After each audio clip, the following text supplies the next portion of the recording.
I'm a consultant cardiologist and I'm a general physician. I've been working in the small island of Guernsey for 18 years this year. This is a perspective that I'm going to present, which is very much from my own point of view. And what we're trying to do is document some of the events that have happened and to shine a light on people that have been harmed from the COVID-19 vaccine. When you look at this slide, what it's talking about is what is the heart of the matter? How can we tie together some of these cardiovascular and systemic effects in different organs when an agent is deemed to be toxic? And indeed, in the tabular format on this slide, this is actually from the FDA list of side effects of special interest, which were known about in October 2020. So when you have an agent that can cause disruption to what the lining of the blood vessels is called, which is the endothelium, this is present along the valve tissue, inside the left ventricle and throughout the heart, but also throughout all blood vessels throughout the body, there is an endothelial lining.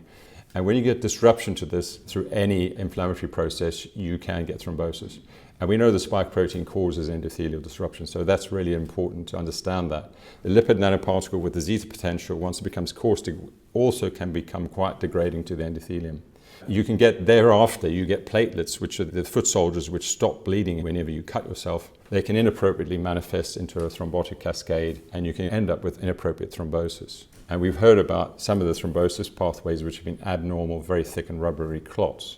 So once you understand that this is a potential key mechanism, then you understand that any organ that this affects can cause widespread disease. So you can get neurological effects, you can get myelitis, encephalitis, Guillain-Barré syndrome, a number of other situations which don't sound like blood clots on paper. But if you've got small blood vessels in these organs being affected in this way, you can suffer with those problems. We know about myocarditis, which I've seen a lot of, but similarly you can get myocardial infarction, stroke, thrombosis within the abdominal cavity, so you can get infarction in the spleen and in kidneys. We know about the AstraZeneca side effect of this very unusual type of thrombosis. And whilst the AstraZeneca vaccine is not an mRNA vaccine, it just also points back to the spike protein mechanism, which I think we need to be knowing more about.